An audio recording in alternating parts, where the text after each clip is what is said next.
toutes et à tous. Merci de nous avoir rejoints pour ce 23e épisode, 23e et avant-dernier épisode des lundis de Ruralytique. Euh, Aujourd'hui, exceptionnellement, nous sommes avec nos amis des Outre-mer et plus particulièrement avec nos amis de Cap-Nord Martinique pour évoquer un dispositif qui est assez ancien, qui a donc un vrai recul sur des questions qu'on se pose un peu tous les jours. C'est le Media Lab, créé par Cap-Nord Martinique donc, en 2015, si je ne m'abuse, dans le cadre de son programme Territoire de demain, et qui permet de faire de l'éducation à l'information et donc quelque part à la citoyenneté des jeunes de ce territoire, de cette intercommunalité dont voilà, nos speakers d'aujourd'hui vont nous brosser le portrait en 30 minutes, puis après on aura 30 minutes de questions-réponses comme toujours. Donc sont avec nous aujourd'hui Dominique Destin, Oui, Corinne bonjour. Bonjour et bienvenue, Corinne Granville et Annelise Thomas. Voilà. Bonjour à tous et à toutes. Donc, alors c'est enregistré, bien sûr, ce sera ensuite rediffusé sur le site de Ruralytique et je précise qu'on est en multi-streaming sur un certain nombre de comptes et de pages Facebook et YouTube, etc. Et voilà, j'espère que tous les territoires ruraux qui sont les habitués de Ruralytique vont prêter une oreille attentive à ces travaux que vous avez enclenchés, je le rappelle, dès 2015. Voilà. Dominique, c'est vous qui lancez la présentation? Et voilà, donc je dois présenter notre territoire, en fait, le nord de la Martinique. Hein, et pour ceux qui ne le connaissent pas, en tout cas, donc le nord de la Martinique, c'est un territoire qui se trouve dans la mer des Caraïbes, en fait. Hein. Bon, c'est un territoire qui se trouve entre la Dominique, c'est une île comme nous, et qui est une île anglaise, et Sainte-Lucie, qui est aussi une île anglaise. Nous avons la Dominique dans le nord, donc au-dessus de Grand-Rivière, et nous avons Sainte-Lucie dans le sud, au sud de Sainte-Anne. Donc voilà comment donc, on peut situer la Martinique dans l'arc antillais. Donc la mer des Caraïbes à l'ouest, et la Martinique, de par son statut de département puis de territoire français, est aujourd'hui à 6900 km de Paris. Donc quand on prend l'avion, ça revient à voyager dans un avion entre 7 et 8 heures. Nous sommes moins loin de New York, avec lesquels nous avons moins de liens économiques et administratifs, en fait, puisque nous sommes centrés sur Paris. Et nous sommes pas loin de la Guadeloupe, qui est donc, quand on a dépassé donc, le canal de la Dominique, puis le canal de la Dominique par le nord avec la Guadeloupe, on arrive sur le territoire de la Guadeloupe. Donc, la Martinique, c'est une des régions françaises, en fait, qui se trouve dans la frontière. Et nous sommes aujourd'hui donc à Cap-Nord. Cap-Nord, c'est un sous-territoire de la Martinique. Cap-Nord, c'est un territoire qui fait à peu près 50% du territoire de la Martinique, puisque la Martinique fait 1100 et quelques kilomètres carrés, 1128 kilomètres carrés, quand Cap-Nord fait 548 kilomètres carrés.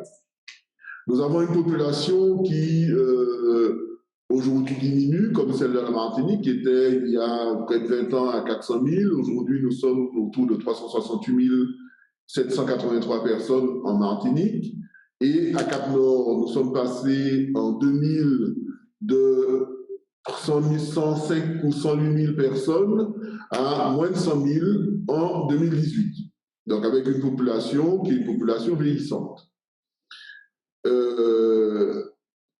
Pourquoi nous nous appelons Cap-Nord? Parce que effectivement, nous avons été un pays, ce qu'on appelle un pays au sens français du terme, au sens de la loi Voinet, et nous avons convenu que quand on est passé en communauté d'agglomération en 2014, au 1er janvier 2014, que le nom pouvait être intéressant, puisque nous avons appelé Cap-Nord communauté d'agglomération du pays Nord Martinique. C'est ça Cap-Nord. communauté d'agglomération du Pays Nord Martinique. Donc, vous avez une super belle photo qui est un des aspects du Nord, en fait, qui est un territoire rural, qui est un territoire avec beaucoup d'aléas, je dirais, climatiques, hein, et avec un aléa particulier, celui que vous voyez qui est aussi beau, qui peut être aussi dangereux que beau, c'est la montagne Pelée. Donc la montagne Pelée qui est au nord de la Martinique, qui se trouve sur le territoire du Nord, sur les terres d'Ajoupa-Bouillon, par lequel on peut rentrer aussi bien par la ville de Morne-Rouge, la ville du Prêcheur, et Cap-Nord a fait d'ailleurs un certain nombre de travaux pour avoir un accès facilité par le Prêcheur, ou bien de l'autre côté, sur la côte atlantique, par la ville de Basse-Pointe. Donc, la montagne Pelée est accessible par plusieurs bouts. D'ailleurs, elle fait partie d'un circuit de course et de rallye, de raids à pied, par lesquels de nombreuses personnes passent plusieurs fois dans l'année. Donc ensuite, alors le Nord est un territoire qui est un territoire très particulier. Alors j'ai parlé des aléas, hein, nous avons beaucoup d'aléas, mais c'est un territoire qui est riche, parce que c'est le premier territoire qui a vécu en Martinique. En fait, si on regarde donc l'évolution historique de la Martinique a été habitée par des populations qui venaient du bassin de l'Orinoque, en fait du côté du Venezuela, et qui se sont installées sur les rives de Casse-Pilote à Saint-Pierre. Et c'était des Caraïbes, c'était d'abord les Arawaks, puis les Caraïbes. Et ces personnes ont eu, donc, toute l'histoire de la Martinique a permis de pouvoir utiliser donc, leur passé. Alors, il y a toujours des Caraïbes à la Dominique. Hein. J'ai présenté tout à l'heure la Dominique comme étant l'île qui est au nord de la Martinique. Mais nous avons pu, par le passé, bénéficier de beaucoup de choses, en tout cas, et il y a beaucoup d'éléments présents toujours de ces cultures. Donc, outre cette histoire, bon, nous avons une histoire qui est une histoire extrêmement riche, depuis l'histoire précolombienne jusqu'à l'histoire récente. Le nord de la Martinique est la partie de la Martinique qui a le plus d'éléments visibles de son histoire. Et c'est d'ailleurs un des piliers de notre développement, puisque en dehors des patrimoines naturels et paysagers que nous avons, qui sont super beaux et qui méritent d'être vus, vous avez une richesse culturelle et historique dont je viens de parler, qui part de la période précolombienne jusqu'à la période du XXe siècle, en fait, où il y a eu un certain nombre d'actions particulières. Alors, nous avons, malgré tout, en fait, il y a deux éléments qu'on peut ajouter encore pour ce territoire. C'est que c'est le territoire qui a abrité Aimé Césaire. Aimé Césaire est quelqu'un du territoire nord de la Martinique. Il est de Basse-Pointe. Et aussi Édouard Glissant, qui est un autre poète connu, qui est de Sainte-Marie, lui. Et il a plus exercé du côté de Bâton Rouge aux États-Unis. Mais c'est un Martiniquais venant du Nord.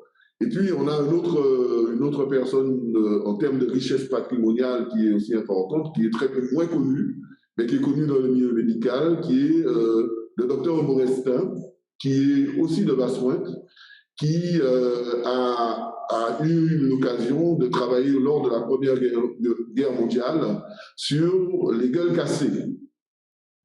Donc voilà, donc, qui est connu internationalement, qui a fait sa carrière aux États-Unis, mais qui est un Martiniquais aussi de Basse-Pointe.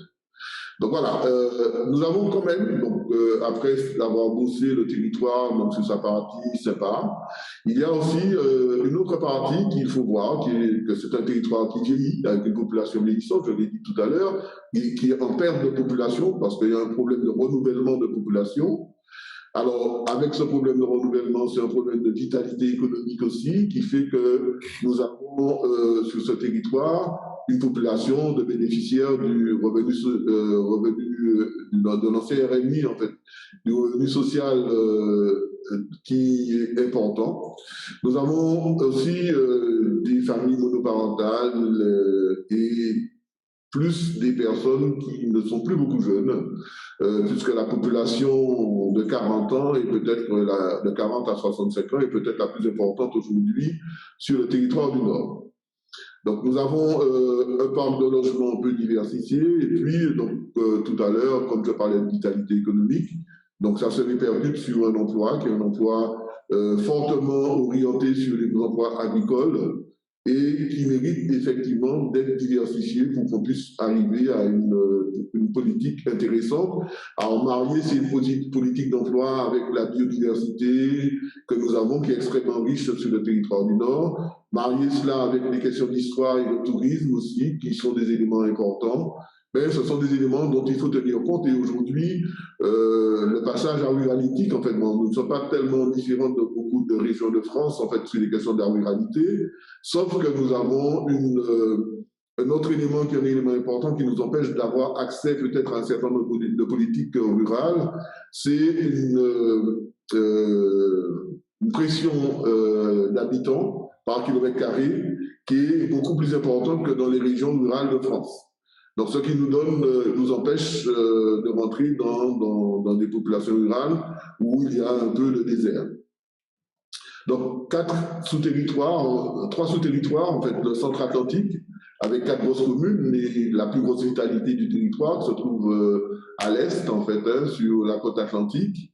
Et ensuite, le Grand Nord, ce qu'on appelle le Grand Nord, qui est le territoire au-dessus de la ville de Sainte-Marie, et qui se termine à Grand-Rivière, qui est de loin un territoire, une des parties les plus belles de la Martinique, mais qui manque effectivement de vitalité, sous laquelle nous essayons de trouver des moyens, d'organiser des choses. Et un des aspects, c'est l'adhésion à Petite Ville de Demain qui nous permet de sortir de cette non-visibilité que nous avons sur les territoires qui sont les plus beaux de la Martinique et bien visités quand ils le sont.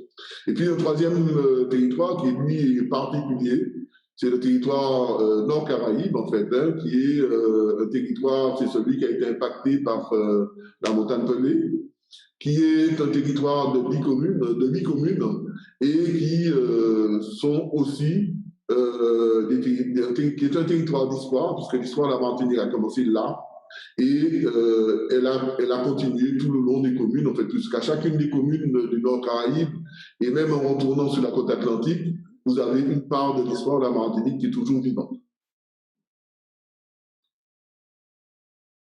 Donc les élus de Cap-Nord ont souhaité, pour organiser et mettre en œuvre ce territoire, le faire vivre et le développer, créer effectivement, passer en communauté d'agglomération. Et les compétences que nous avons retenues, qui sont les plus importantes, c'est le développement économique, j'en ai parlé tout à l'heure.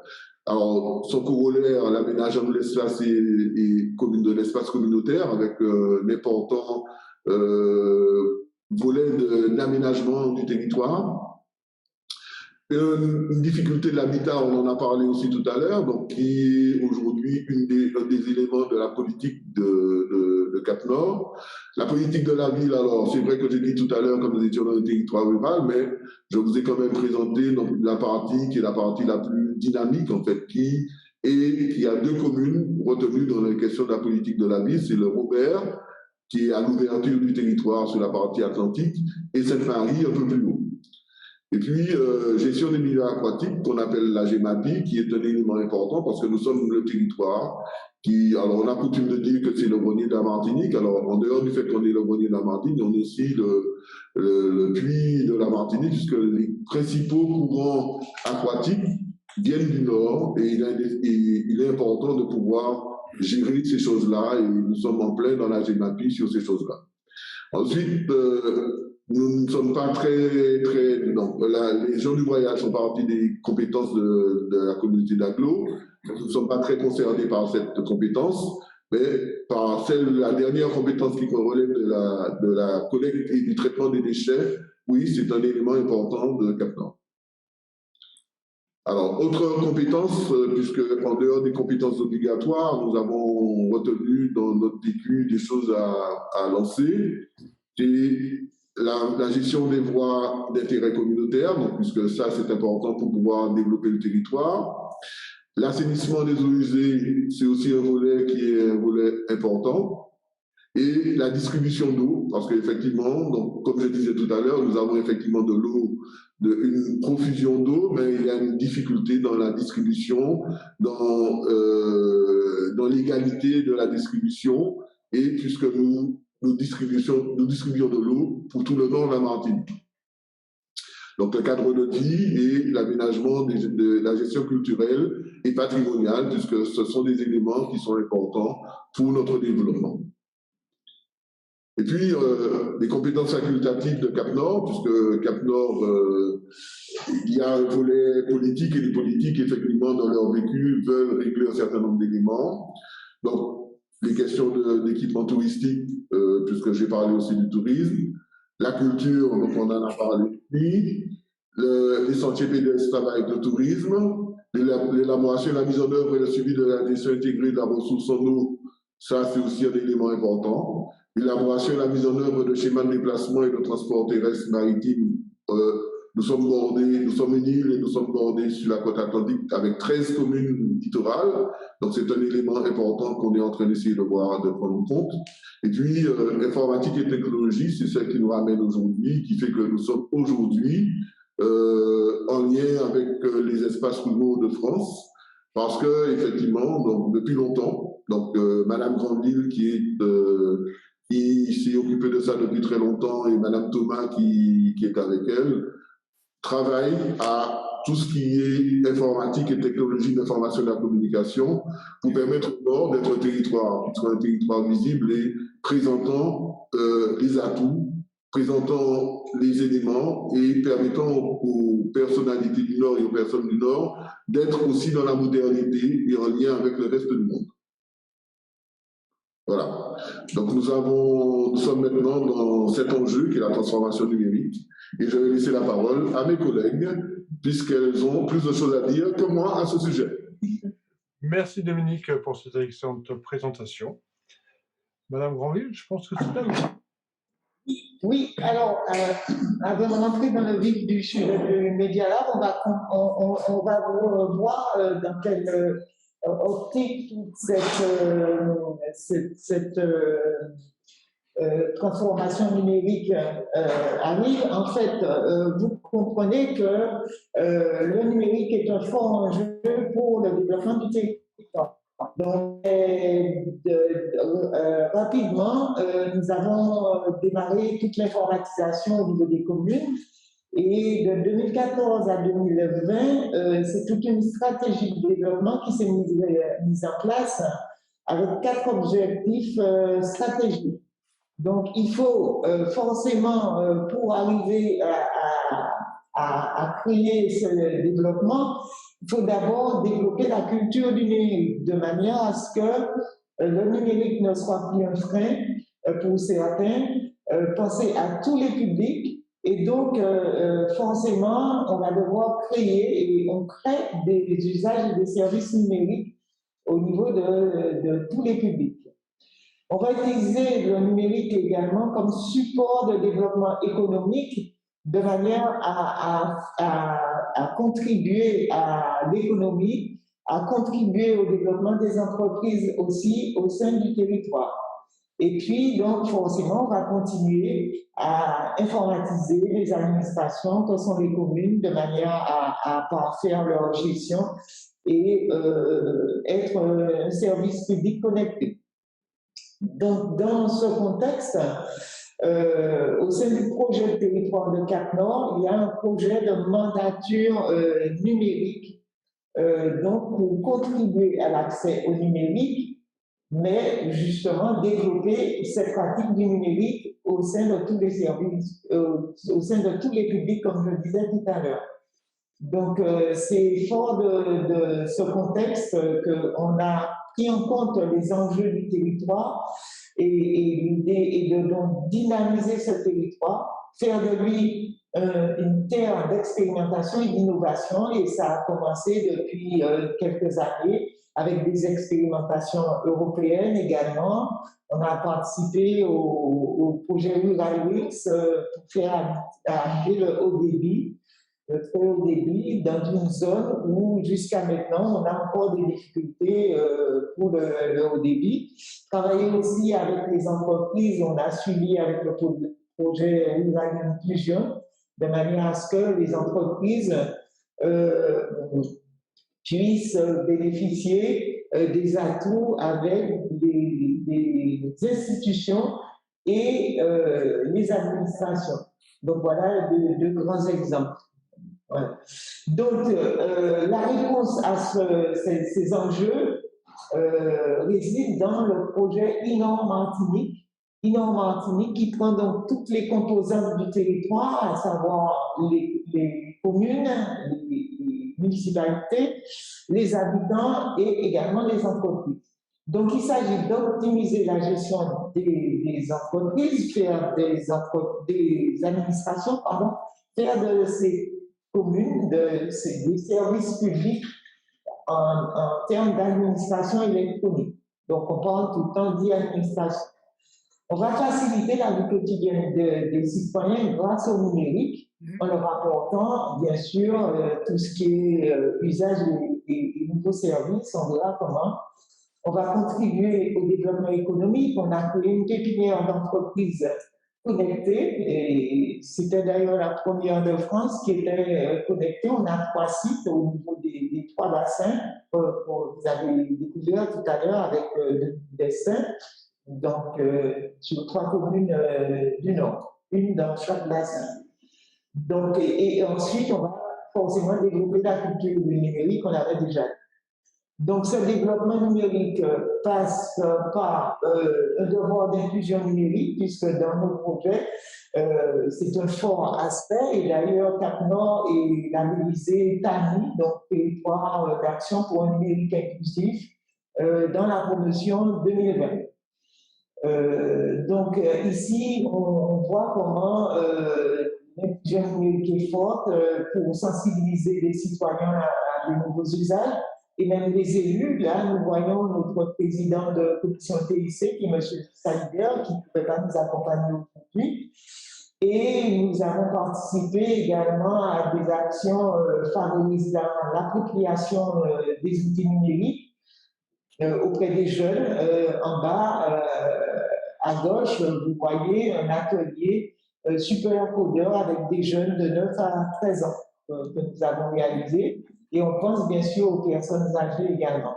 Donc ce développement numérique passe par une facilitation.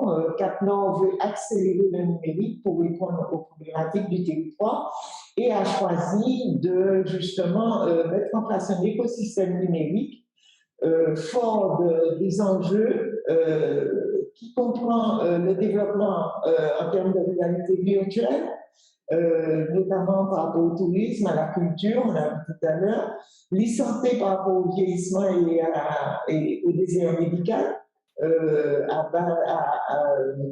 surtout orienté vers les objets connectés, et puis d'autres laboratoires des usages. On a Cap-Nord a été accrédité ENOL par rapport à l'initiative du CIMLAB, le Caribbean Innovation Martinique Living Lab, qui comprenait entre autres toutes les actions qu'on avait déjà menées, la pépinière d'entreprise, un réseau de bibliothèques qui compte les lecteurs à domicile, et puis qu'il y ait une interaction entre toutes ces bibliothèques. Et puis, nous avons également un projet de mettre en place un Fab Lab, impression 3D, donc avec aussi d'autres outils en matière de photos, de broderie numérique. Et le premier laboratoire que nous avons mis en place et qui fonctionne depuis 2015, et qui a été lancé avec des demandeurs d'emploi, c'est le Media Lab que vous allez découvrir avec Anis Tomaret. Donc tout à fait, effectivement, comme vous l'avez compris, l'inclusion numérique est très importante pour nous et nous avons donc à cœur de pouvoir vulgariser un certain nombre de notions autour du numérique et faciliter l'appropriation de l'utilisation de différents outils à destination du grand public. Donc, qu'est-ce que le Media Lab? Le Media Lab, c'est effectivement un laboratoire d'initiation à la pratique et à la production audiovisuelle. Donc, il n'y a pas réellement de vraie définition du Media Lab, mais ce qu'il faut retenir, c'est que c'est effectivement un laboratoire dédié aux médias, et donc c'est un lieu dans lequel on va retrouver des moyens numériques, des ressources, mais aussi des compétences, et surtout un lieu d'expérimentation dans les secteurs médias et de la communication. Il faut savoir que quand nous recevons un certain nombre de stagiaires, on a toujours coutume de leur dire qu'il n'y a pas d'enjeu. L'idée, c'est toujours de ressortir en fait des formations avec un plus. Donc, effectivement, pouvoir s'approprier un certain nombre d'outils et peut-être mener à bien un certain nombre de projets qu'ils souhaitent pouvoir concrétiser. Donc, comme vous l'avez compris, on va s'appuyer sur des outils numériques et on va chercher à produire du contenu. Donc, par contenu, il s'agit aussi bien de captation visuelle ou encore sonore que l'on pourra proposer en direct ou en différé. Ça, nous le verrons tout à l'heure. Et bien sûr, relayé par le biais des réseaux sociaux, mais pas que, puisqu'il y a un certain nombre de plateformes aujourd'hui qui nous permettent de rendre cette information accessible au grand public. Donc, les objectifs du Media Lab, on les a déjà un peu évoqués, mais on va revenir là-dessus. L'idée, c'est réellement, de manière globale au niveau du territoire et de la stratégie numérique de Cap-Nord, de favoriser l'émergence d'une culture du numérique. Et particulièrement dans le cadre du Media Lab, on va chercher à initier aux pratiques audiovisuelles et aux médias. On ne parle pas vraiment de formation, mais plus d'initiation et de sensibilisation, puisque l'idée, c'est vraiment de pouvoir découvrir et expérimenter. On va également favoriser l'expression créative, puisque nous avons des demandes qui émanent, par exemple, d'associations ou de porteurs de projets qui ont effectivement réfléchi à un contenu qu'ils souhaiteraient publier et viennent effectivement avec un objectif bien précis. Et dans ce cadre, nous les accompagnons à mener à bien leur projet. Nous avons aussi des stagiaires qui viennent, pour lesquels cette initiation s'inscrit dans un parcours de formation. Et l'idée, c'est vraiment de leur faire découvrir les nouveaux métiers liés au numérique et donc, éventuellement, susciter des vocations. Nous allons également renforcer les pratiques collaboratives et la co-construction. Il faut savoir que nos différents groupes de formation s'appuient sur, généralement, on a des groupes qui sont constitués de 5 à 7 personnes, avec effectivement des stagiaires qui ont des parcours différents, des profils différents, des expertises ou des compétences différentes. Et là, toute la richesse de cet échange est de pouvoir faire toutes ces personnes collaborer et travailler sur un projet commun avec le Media Lab. Et puis enfin, on va aussi venir accompagner les projets des acteurs du territoire en utilisant le numérique. Donc, comme je vous le disais, on peut effectivement recevoir des porteurs de projets ou éventuellement des chefs d'entreprise qui ont besoin effectivement d'avoir un petit peu plus d'informations sur les outils que nous utilisons de façon à pouvoir conforter leurs connaissances ou éventuellement affiner leurs besoins. Donc, vous l'aurez bien compris, le Media Lab, c'est un espace de création, d'innovation, et j'insiste sur le partage et la découverte. Le Media Lab de Cap-Nord a été lancé donc, le 12 mai 2015 lors de la 2e journée Territoire de demain, et nous avons pu bénéficier de l'accompagnement d'une société qui a réalisé le transfert de compétences, donc à destination du technicien référent qui intervient dans le cadre du Media Lab, mais également d'agents du service communication de Cap-Nord. Et ils ont également formé des stagiaires, donc qui étaient des jeunes demandeurs d'emploi, parce qu'il y avait vraiment cet objectif d'associer les jeunes de notre territoire et particulièrement les demandeurs d'emploi pour leur permettre de découvrir de nouveaux usages. Donc c'est un laboratoire qui se veut itinérant. Il faut savoir que nous avons voulu, comme on vous l'a présenté tout à l'heure, nous avons un territoire qui est assez grand, qui s'articule autour de 3 bassins de vie. Et nous souhaitions vraiment avoir une approche mobile et pouvoir nous déplacer sur toutes les communes du territoire pour apporter effectivement ces initiations au plus près des personnes qui le demandent, mais aussi pouvoir effectivement se déplacer sans encombre avec le matériel. Il faut savoir qu'aujourd'hui, quand nous avons des manifestations qui sont réalisées en dehors de nos locaux, tout le matériel vient dans un petit utilitaire. Donc, ça nous permet vraiment de pouvoir nous déplacer très, très facilement sur le territoire. C'est également un laboratoire qui est éphémère dans le sens où nous le mobilisons aujourd'hui que pour faire face à des demandes qui proviennent soit de Cap Nord, des associations du territoire, de porteurs de projets. Les Media Labs peuvent aussi être permanents et avoir effectivement des modalités de fonctionnement qui soient identifiées et définies en amont. Mais ce qu'il faut surtout retenir à ce niveau, c'est que le Media Lab est totalement ouvert, c'est-à-dire que tout le monde peut y accéder. Il est accessible à tous les publics de façon à pouvoir partager un maximum d'informations et sensibiliser le maximum de personnes. Donc, pour Cap Nord, il est vrai que nous avons eu à utiliser le Media Lab dans le sens où nous avons pu former un certain nombre d'agents de la collectivité, donc qui ne sont pas du tout des techniciens et qui ont effectivement contribué à documenter les actions du territoire et à les valoriser en prenant part aux actions du Media Lab. Donc, vous pouvez voir effectivement sur la photo tout en bas une équipe d'agents qui avait été formée et qui a réalisé la captation et la retransmission en direct de l'installation du nouveau conseil communautaire, par exemple. Nous avons également eu l'occasion de former donc, des demandeurs d'emploi ainsi que des stagiaires sur d'autres sessions de formation Media Lab dans le but de valoriser donc, les actions labellisées de Cap Nord qui permettent effectivement de valoriser tout simplement et de promouvoir le territoire. Donc, vous voyez sur les photos tout en haut, je vous disais que le Media Lab était un laboratoire mobile. Nous sommes effectivement au bord de la rivière, à Grand-Rivière, en amont d'une manifestation.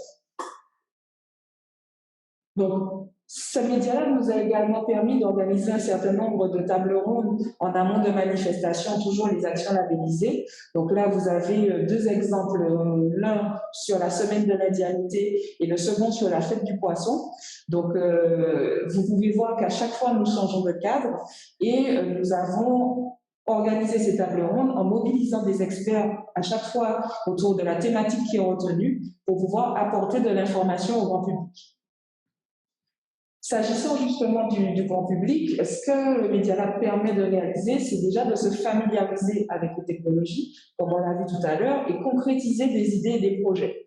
Donc là, je prends le cas des quelques illustrations que vous voyez, où nous avons un stagiaire tout en haut à droite qui mûrit un projet professionnel et qui a souhaité pouvoir prendre part à une formation du Media Lab pour pouvoir affiner son projet et surtout pouvoir effectivement avoir des compétences complémentaires, éventuellement pouvoir aussi poursuivre sa formation en recherchant effectivement des formations dans le domaine de l'audiovisuel. Nous avons également accompagné une association, donc Émergence Secourisme, qui avait pour objectif de valoriser son action, l'action qu'elle mène sur le territoire. Donc là, nous sommes sur une association qui ne se situe pas forcément dans le nord de la Martinique, plus dans le centre, mais que nous avons choisi d'accompagner et d'accompagner les jeunes services civiques de cette association pour qu'ils puissent réaliser effectivement leur plateau TV, comme vous pouvez voir en extérieur, et également le film promotionnel pour valoriser leur action.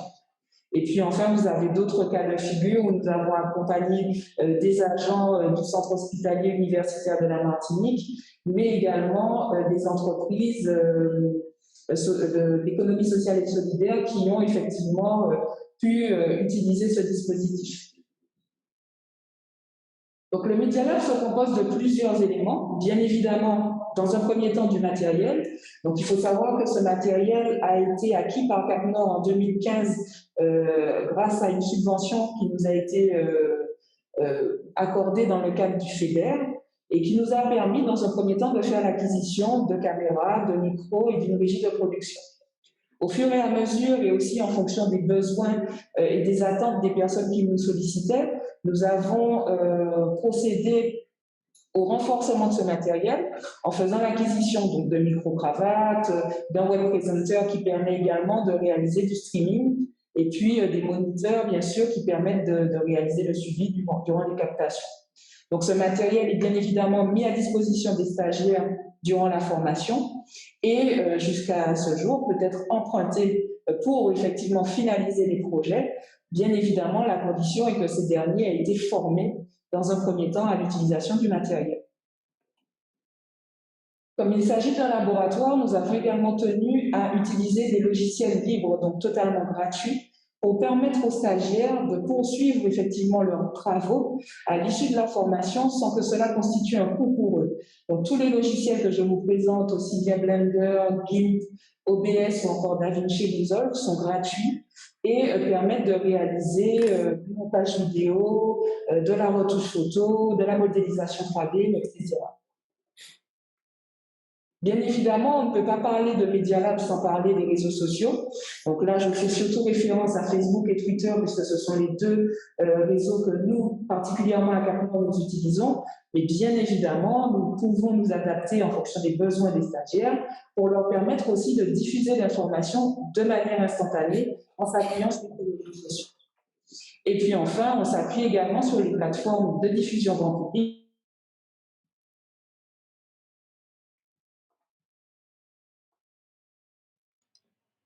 On vient de perdre le son.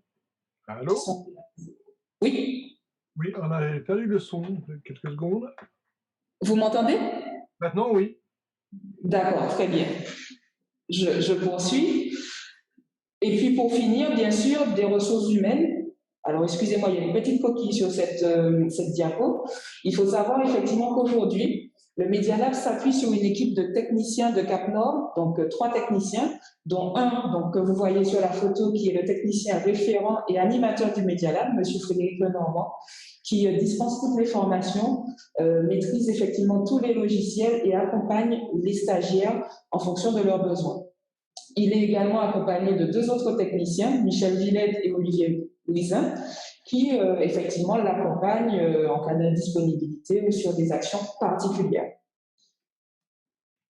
Donc nous avons jusqu'à aujourd'hui accompagné des publics qui sont assez diversifiés. Donc comme vous l'avez vu, les agents de Cap-Nord ont bénéficié de ces formations, mais pas que, puisqu'on s'est également adressé aux agents des communes du périmètre communautaire.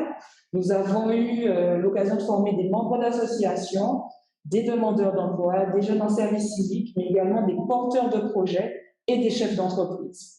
Donc l'idée pour les porteurs de projets et les chefs d'entreprise n'est pas de se substituer aux entreprises qui œuvrent et qui proposent aussi du contenu. L'idée, c'est de pouvoir en tout cas leur montrer ce que ces outils permettent de réaliser afin qu'eux aussi puissent avoir une vision globale de ce qu'ils peuvent demander effectivement aux entreprises quand ils souhaitent pouvoir produire différents types de contenus. Donc là, c'est juste pour pouvoir illustrer, vous voyez effectivement sur la partie gauche, c'est un groupe de demandeurs d'emploi que nous avions formé et qui avait accompagné la captation de la Semaine de l'innovation publique en 2018. Nous avons effectivement les jeunes de l'association Émergence Secourisme qui avaient réalisé leur plateau TV à l'occasion de l'anniversaire de l'association. Des agents de la ville de Trinité qui souhaitaient effectivement effectuer des interviews lors du Festival de la BD, qui est une biennale organisée par la ville autour de la bande dessinée, et ainsi que d'autres intervenants qui avaient été formés. Donc, s'agissant des formations, comme je vous le disais tout à l'heure, on propose plusieurs types de formations. La première liée effectivement à l'utilisation de la caméra et donc à la régie, qui est liée à l'utilisation de ces 3 caméras. On propose également des formations liées au montage vidéo avec l'outil Resolve, au dessin vectoriel avec Inkscape, la retouche photo, GIMP, la modélisation 3D, le traitement audio, et puis bien sûr, on aborde toujours la diffusion streaming, puisqu'aujourd'hui, il est important aussi d'apporter de l'instantanéité à certains événements. Donc, on peut faire un bilan au bout effectivement de cette expérimentation de 6 ans. Il est vrai que c'est une expérimentation qui a été riche en enseignements, puisqu'on a réalisé que le Media Lab a permis d'organiser des discussions autour de sujets divers concernant le numérique, utiles au grand public. Et nous souhaitons poursuivre cette action en apportant plus d'informations au grand public. Bien sûr, il a permis de réaliser des captations de manifestations, donc valoriser effectivement des actions et des retransmissions en direct. Et puis, on se rend compte aussi que le matériel aujourd'hui est mutualisé et de plus en plus demandé par les communes et par les associations qui souhaitent effectivement pouvoir utiliser le matériel pour leurs propres projets. Donc, les différents stagiaires que nous avons eus nous ont fait comme retour qu'ils ont pu effectivement acquérir de nouvelles connaissances sur les outils audiovisuels, mais également des compétences en matière de montage, parce que ce sont effectivement les deux aspects qui sont le plus demandés aujourd'hui dans nos formations. Et certains, effectivement, avaient également émis le souhait de lancer leur propre projet à l'issue de ces formations, notamment lancer leur web TV, ou éventuellement créer des vidéos promotionnelles ou institutionnelles, mais nous avons également eu des demandes relatives à des vidéos de sensibilisation du grand public, particulièrement sur les questions d'environnement et de recyclage. Il n'en demeure pas moins qu'il y a également des points à améliorer. Aujourd'hui, nous nous sommes rendus compte que les modalités de fonctionnement du Media Lab sont à définir, vraiment pour pouvoir s'adapter aussi à la demande. Réfléchir éventuellement à un lieu d'implantation, mais c'est vrai que cette réflexion n'est pas simple, puisque notre territoire est vaste et que nous souhaitons rester accessibles. Et puis, bien sûr, nous avons constaté que nous disposons d'un manque de ressources humaines, puisque les techniciens qui sont associés au Media Lab aujourd'hui sont polyvalents et interviennent sur d'autres actions au niveau de Cap Nord. Et bien sûr, le matériel qui aujourd'hui se révèle insuffisant pour pouvoir faire face à la demande. Donc, en quelques chiffres, le Media Lab depuis 2015, c'est 31 formations réalisées, plus de 130 personnes formées, 14 retransmissions en direct et particulièrement de conseils communautaires et d'élections, par exemple, du président, notamment du SMTVD. Nous avons eu des captations de manifestations et puis également des plateaux TV pour pouvoir transmettre l'information au grand public. Donc, les perspectives que nous envisageons, c'est, comme nous l'avons vu tout à l'heure, structurer le laboratoire donc, et identifier un lieu d'implantation. Donc, structurer, c'est vraiment définir ses modalités de fonctionnement, horaires, jours d'ouverture, prévoir un investissement pour pouvoir renforcer l'équipement du matériel, faciliter la participation du public, pour qu'il puisse nous faire part de thématiques que nous puissions traiter par le biais de plateaux TV. Et puis constituer et faire vivre la communauté Media Lab avec tous les anciens stagiaires, si je puis dire, pour pouvoir avoir un meilleur suivi des réalisations faites à l'issue des formations et puis les accompagner effectivement en fonction de leurs besoins. Et puis enfin, continuer notre accompagnement à destination des jeunes du territoire en formalisant une convention avec la mission locale du nord de la Martinique. Donc nous avons la chance, depuis cette nouvelle mandature, d'avoir notre président Bruno Nestor Azero qui effectivement porte le projet d'évolution du Media Lab et nous souhaitons pouvoir poursuivre ces travaux à l'avenir. Donc là, effectivement, vous avez aussi les coordonnées donc, des deux interlocuteurs principaux du Media Lab, donc Monsieur Lenormand, le technicien référent et animateur, et moi-même, de façon à pouvoir disposer de plus d'informations.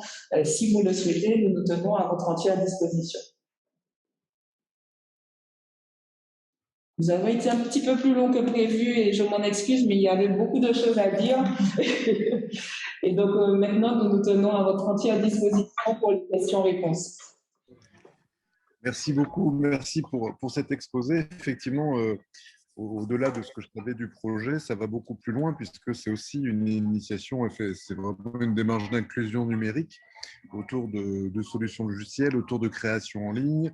Enfin, c'est bien plus loin que la notion de médias qu'on pouvait connaître à l'époque en 2015. Ça va beaucoup plus loin. Donc, c'est super. Merci beaucoup. Hein. Merci à vous deux et puis à Dominique Destin de votre témoignage. Sans plus attendre, je vais demander à nos amis de poser leurs questions ou de réagir par rapport à ce qui leur a été présenté.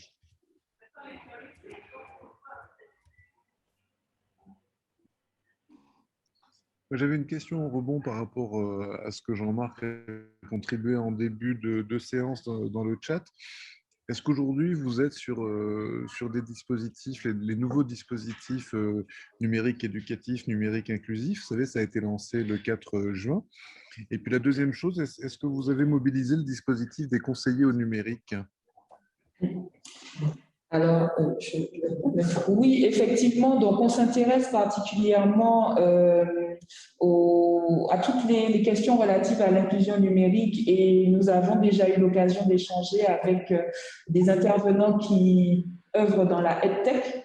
Donc, effectivement, l'idée, c'est de pouvoir poursuivre la démarche d'inclusion numérique et de l'enrichir justement en se concentrant et, enfin, pas forcément en se concentrant, mais en accompagnant également les publics sur les questions d'éducation à l'utilisation du numérique, notamment l'utilisation, par exemple, de robots ou ce genre de choses. Donc, on essaye effectivement, en fonction des différentes thématiques qui sont proposées, de pouvoir, en fonction des besoins aussi du territoire et des intervenants et des partenaires que nous avons, poursuivre notre démarche. Donc, ça, c'était pour répondre à votre première question. Et concernant la deuxième question, nous avons effectivement été éligibles au recrutement de 2 conseillers numériques France Service, donc, qui devraient intégrer la collectivité dans les prochaines semaines. Et effectivement, l'idée, c'est de pouvoir aussi continuer cette démarche d'inclusion numérique avec ces conseillers numériques qui vont se déplacer sur le territoire, dans les différentes structures du territoire, qu'il s'agisse de bibliothèques, qu'il s'agisse de cyberbases ou encore autour d'autres dispositifs pour pouvoir effectivement apporter cette information au plus près du public. D'accord. Et vous l'avez peut-être dit, mais comme j'ai eu voilà, il a fallu que je me déplace. Quel est le retour que vous faites par rapport aux jeunes avec lesquels ça marche le mieux? Avec quels âges, notamment, la mayonnaise prend-elle le mieux? Enfin, est-ce que vous avez comme ça des petits éléments un peu chiffrés pour nous donner votre retour depuis 2015? Oui, alors effectivement, ce qu'on a pu voir, c'est que les approches sont différentes. Donc pour les jeunes, par exemple, je parle notamment des stagiaires, donc les mineurs, hein, moins de 18 ans, qui ont pu bénéficier des formations au Media Lab. Là, on est vraiment sur de la découverte. Ils sont dans une phase de construction de leur parcours professionnel et ça leur permet effectivement d'avoir accès à d'autres métiers qu'ils ne connaissaient pas forcément, auxquels ils ne s'intéressaient pas forcément, et effectivement peut-être à revoir aussi leur parcours professionnel en s'appuyant sur les éléments qui leur ont été proposés durant ces formations. Dans un second temps, concernant les jeunes services civiques, alors on a eu plusieurs retours. Il y en a effectivement qui, comme cette formation s'inscrivait dans des parcours de formation identifiés par les associations, donc qui viennent et qui participent à la formation, j'ai envie de dire à titre d'information, mais sans forcément avoir un réel intérêt pour ce type de technique. Et puis, il y en a d'autres. Donc, c'est ce qu'on a évoqué. On avait eu le cas notamment chez 3 jeunes qui ont réalisé des formations, qui, suite aux initiations, se sont dit qu'ils auraient souhaité lancer leur web TV. Et fort de l'expérience qu'ils ont eue avec les formations, ils se sont dit pourquoi pas effectivement lancer la web TV. Donc, il y en a un particulièrement qui était un agent de la ville de Sainte-Marie et qui souhaitait porter ce projet au niveau de cette collectivité. Et puis, les 2 autres, c'était plus à titre personnel. D'accord. Et puis, je voudrais ajouter quelque chose. En fait, on veut aussi susciter des vocations et notamment permettre à des jeunes qui vont partir en études de savoir qu'il y a quand même deux organismes. Il y a le campus caribéen des arts et l'école parallèle 14. Ce qui fait qu'on peut les inciter à voir qu'ils peuvent rester en Martinique pour suivre des études dans le domaine de l'audiovisuel et de l'art, des arts numériques. Donc, on espère qu'on aura des retours à ce niveau également. D'accord. On peut estimer que combien de jeunes depuis 2015 sont passés par le Media Lab? Pardon, vous pouvez… Combien de jeunes sont passés par le Media Lab? Combien de jeunes? Alors, il faut savoir que sur les 130 participants qu'on a eu l'occasion de former, La grande majorité sont effectivement des jeunes. Donc, jeunes services civiques, demandeurs d'emploi et stagiaires. Donc, je n'ai pas de chiffre précis, mais je pourrais vous dire de manière plus globale que plus de 60% de l'effectif des personnes formées est constitué effectivement des jeunes, puisque c'est notre cible principale. Et ensuite, vous avez effectivement la minorité qui est représentée par les agents de Cap Nord, agents des collectivités du territoire également que nous avons formés. D'accord. Est-ce qu'il y a des questions autour de la table? Je vois qu'Yannick a mis sa cravate, mais c'est peut-être pas pour nous aujourd'hui. Je crois qu'il a un truc, il doit avoir une réunion, un truc comme ça. Ouais, j'étais sur la commission départementale des gens du voyage avec le préfet. Voilà. D'accord. Ceci explique cela, parce que la cravate, c'est quand même pas la marque de fabrique de Yannick. Autour de la table, des questions, des remarques ou des témoignages par rapport à ce que vous avez entendu ce soir?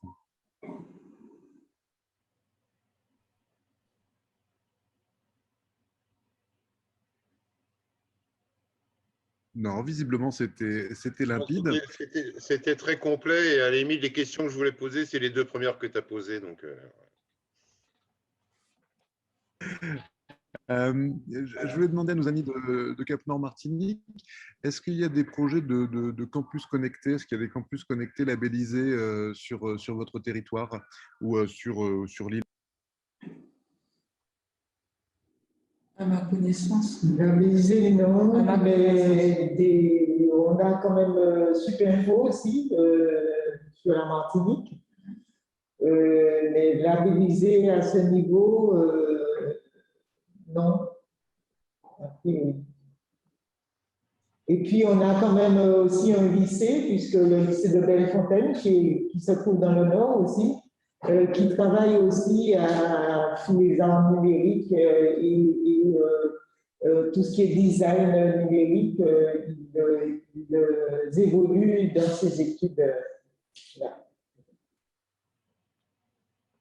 Le principe des campus connectés, c'est effectivement des lieux où les jeunes d'un territoire vont pouvoir suivre des études supérieures, mais dans des universités qui ne sont pas forcément de proximité. Je prends l'exemple du campus connecté du Cantal à Aurillac, et à la rentrée, il va ouvrir une antenne à Saint-Flour. Et à partir de cette rentrée, donc là, ils avaient des cours de l'université de Clermont-Ferrand, de l'université de Grenoble. Et là, à partir de septembre, ils vont accueillir des formations, des cursus de la Sorbonne. C'est-à-dire de jeunes cantaliens pourront, dans le Cantal, suivre un cursus Sorbonne et être diplômés de la Sorbonne. Donc voilà, c'est pour des territoires ruraux très enclavés. Nous, ce n'est pas la mer qu'on a autour, c'est de la campagne. Mais le fait est que, voilà, je me disais que pour un territoire comme la Martinique, ça peut faire sens pour vos jeunes d'accéder à des formations supérieures d'université un peu partout. Tout à fait. Alors, effectivement, au niveau de Parallèle 14, je sais qu'ils avaient un certain nombre de partenariats, mais dans leur domaine précis, hein, puisqu'ils œuvrent aussi dans la création de tout ce qui est animation, en fait, donc jeux vidéo, etc. Ils avaient des partenariats avec des campus à l'international, donc de la Caraïbe, mais aussi à l'international. Donc, dans leur domaine spécifique, Parallèle 14 a fait cette démarche. Par contre, s'agissant des autres structures, à ma connaissance, non, je ne crois pas qu'il y en ait d'autres labellisés. Et je crois que l'appel à projet continue, enfin, l'appel à candidature sur les campus connectés. Je ne suis pas sûr, mais on suivra ça de près. D'accord. Et techniquement, par rapport à vos territoires, vous en êtes où du déploiement au niveau débit? C'est-à-dire, il y a de la fibre, comment ça se passe? Alors, effectivement, la question du déploiement de la fibre, particulièrement sur notre territoire, est très importante, puisque notre territoire regroupait le plus de zones blanches à l'échelle de la Martinique. Donc, c'est un travail qui a été initié donc, par la collectivité territoriale de Martinique et qui se poursuit. Nous avons dans notre collectivité, donc notre territoire plutôt, 3 communes qui doivent être raccordées au courant de cette année. Et les autres, effectivement, seront raccordés au fur et à mesure. Et il me semble que l'échéance prévue est 2025. Donc, il est vrai qu'on a... C'est la collectivité territoriale qui a pris la compétence de déploiement de la fibre, alors. Tout à fait, tout à fait. Donc, c'est vrai que sur certaines actions, Cap Nord a souhaité s'associer effectivement à l'action de la collectivité territoriale, notamment pour identifier les sites prioritaires que nous avions identifiés sur notre territoire pour répondre à ce besoin. Et donc, l'action est en cours et devrait a priori se terminer en 2025, si je ne me trompe pas. Bah, si c'est comme chez nous, il a compté 3 ans de retard, mais c'est ça, ouais. Oui, il y a déjà du retard aujourd'hui, effectivement. Et on avait identifié 42 180 prises à connecter au niveau du Nord. Merci pour cette question, Yannick. Merci pour ces réponses. Jean-Thierry, Oui. sur les questions du logiciel libre, voilà enfin une collectivité qui travaille et qui diffuse cette culture. Oui. Ah, vous avez coupé votre micro, Jean. Et là, vous m'entendez? Oui, c'est bon. Bon. J'ai effectivement apprécié la diapositive où on voyait apparaître les termes logiciels libres et puis la liste de tous les logiciels orientés multimédia qui apparaissaient un peu après. Donc, c'est très bien de continuer dans cette direction, de façon en particulier que chacun puisse, sur des machines parfois plus modestes, ne serait-ce qu'un simple téléphone mobile, on peut faire déjà du multimédia avec un téléphone mobile, donc avec des moyens relativement modestes, mais très mobiles par contre, et constamment disponibles, on peut prendre un certain nombre de séquences qui pourraient être ensuite intégrées dans quelque chose de, mettons, plus professionnel et plus complet. Mais le fait d'être libre va permettre ensuite toutes les combinaisons possibles sans se soucier de questions de droit de copie. Il faudra toujours remercier les auteurs, bien sûr, mais il n'y aura pas de problème financier de transmission. Tout à fait. Alors, une question, mesdames, c'est quoi les prochaines étapes du Media Lab? Est-ce que il y a de nouveaux développements que vous envisagez, de nouveaux projets que vous souhaitez porter dans ce champ de l'inclusion numérique?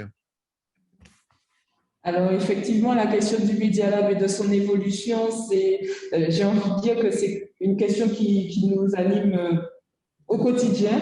Effectivement, comme je l'ai évoqué dans les perspectives, on a déjà un certain nombre de partenariats qu'on souhaiterait pouvoir formaliser pour pouvoir s'assurer de former un maximum en fait, de jeunes, donc le rendre accessible aussi. Donc le partenariat que nous souhaitons établir avec la mission locale du Nord nous permettra effectivement d'y répondre. Et le travail que l'on réalise aussi avec les services publics de Cap Nord pourra nous permettre aussi de toucher ces publics-là.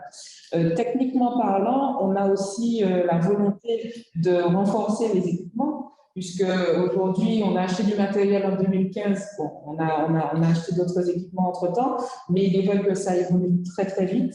Donc, l'idée, c'est aussi de pouvoir toujours être au fait des derniers équipements effectivement qui sont proposés, aussi pouvoir, comment dirais-je, investir dans le champ de la mobilité. Donc, comme l'a évoqué l'intervenant précédemment, les smartphones aujourd'hui sont des outils qui sont utilisés quotidiennement. Donc, l'idée aussi, c'est de pouvoir proposer des formations en s'appuyant sur ces outils-là, puisque tout le monde ne peut pas disposer d'une caméra au quotidien. Donc voilà, donc on va continuer sur cet aspect-là, en sachant que l'éventail le panel de formation que je vous ai présenté précédemment a déjà évolué depuis le lancement du Media Lab. On a rajouté effectivement un certain nombre de thématiques donc, qui sont maîtrisées par Monsieur Lenormand. La modélisation 3D, effectivement, on n'en parlait pas trop au début. Le streaming non plus, c'est effectivement en faisant l'acquisition du matériel et en mûrissant notre réflexion que nous venons enrichir notre offre de formation également. Merci. Il nous reste un peu moins de 2 minutes. Je voudrais peut-être donner le mot de la fin à Nicolas Legge, président du Caribbean Institute of Innovation, qui a favorisé cette rencontre ce soir et je l'en remercie. Merci Nicolas de nous avoir présenté tes amis de Cap Nord Martinique et bravo encore à Cap Nord Martinique pour cette très belle initiative. Souhaites-tu ajouter quelque chose? Oui, moi, historiquement, j'ai découvert la Martinique à travers un projet européen qui était le projet Royal Wings. Et j'ai toujours été attiré par la innovatrice de ce territoire et son dynamisme. Bon, c'est vrai qu'il y a des freins, mais ces freins commencent à être surmontés. Le plus grand frein, à mon sens, au niveau de l'attractivité du territoire, c'est la bande passante.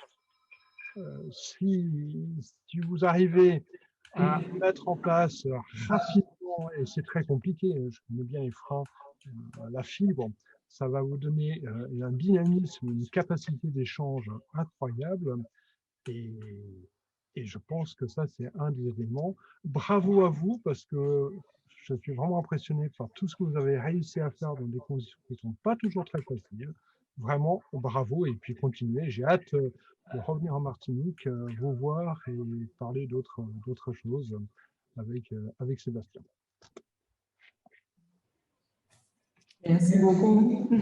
Puisqu'on parle de voyage, voilà, je vous invite évidemment à venir nous voir à Ruralitique dans le Cantal les 24, 25 et 26 août. Hein. Évidemment, on sera très très heureux de vous accueillir. Dans le chat, Salimata Sissoko demandait si elle pouvait avoir vos coordonnées. Salimata, vous les aurez à nouveau sur le document qui a été présenté, puisqu'il sera en ligne dès jeudi avec la vidéo de cette séance. Merci encore à la Martinique. La semaine prochaine, on revient dans le Cantal. On a démarré les lundis de Ruralitique dans le Cantal avec le campus connecté et nous les terminerons lundi prochain à 17h30 pour évoquer les actions du département du Cantal dans l'éducation des jeunes à la question de l'Europe, notamment avec un serious game, mais je ne vous en dis pas plus. Voilà, merci à toutes et à tous. Encore bravo la Martinique et à la semaine prochaine pour ceux qui seront avec nous et qui nous feront le plaisir de leur présence. À très bientôt. Portez-vous bien. À très bientôt. Merci beaucoup.